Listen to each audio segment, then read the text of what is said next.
ಎಲ್ಲರಿಗೆ ಜೈ ಶ್ರೀರಾಮ್. ನಿನ್ನೆ ಒಂದು ಘಟನೆ ಆಯಿತು, ನಿಮ್ಮೆಲ್ಲರಿಗೂ ವಿಷಯ ಗೊತ್ತದ. ರಾಜೋಳ ಬಲ್ಲಿ ಬಸ್ ಪಲ್ಟಿ ಆಯಿತು.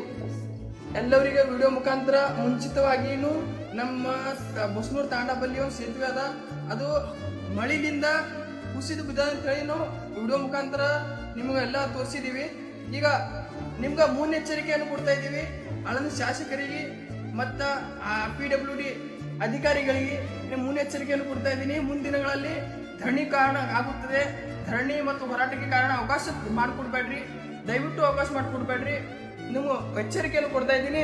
ಅದು ತಕ್ಷಣವೇ ಮರು ನಿರ್ಮಾಣ ಮಾಡಬೇಕು ಸೇತುವೆ, ಇಲ್ಲಾಂದ್ರೆ ಮುಂದಿನ ದಿನಗಳಲ್ಲಿ ಧರಣಿಯ ಕುಂದಿರ್ತೀನಿ. ನಿಮ್ಮ ಈ ವಿಡಿಯೋ ಮುಖಾಂತರ ಹೇಳ್ತಾ ಇದ್ದೀನಿ. ಯಾಕಂದ್ರೆ ನಿಮ್ಗೆ ಜನರ ಸಮಸ್ಯೆಯನ್ನು ಬಗೆಹರಿಸಕ್ಕೆ ಮತ್ತು ಜನರ ಸಮಸ್ಯೆಗೆ ಪರಿಹಾರ ಮಾಡೋಕೆ ಇಟ್ಟಿದ್ದಾರೆ. ಶಾಸಕರೇ, ನಿಮ್ಗೊಂದು ಮಿನಿಸ್ಟರ್ ಸೀಟ್ ಬೇಕು ಅಂತೈತ್ರಿ. ಜನರ ಕಷ್ಟಗಳನ್ನು ಅರ್ಥ ಮಾಡ್ಕೊಳ್ಳಿ, ಅವ್ರ ಸಮಸ್ಯೆಯನ್ನು ಬಗೆಹರಿಸ್ಕೊಳ್ಳಿ, ಆಮೇಲೆ ಮಿನಿಸ್ಟರ್ ಸೀಟ್ ಕೊಡ್ತಾರೆ ನಿಮ್ಗೆ. ಎಲ್ಲರಿಗೆ ಜೈ ಶ್ರೀರಾಮ್. ಸಪೋರ್ಟ್ ಮಾಡ್ರಿ. ಮುಂದಿನ ದಿನಗಳಲ್ಲಿ ಧರಣಿ ಕುಂದಿರ್ತೀನಿ. ಎಲ್ಲರಿಗೂ ಆಳಂದ ಮಂದಿಗೆ ನಮಸ್ಕಾರ.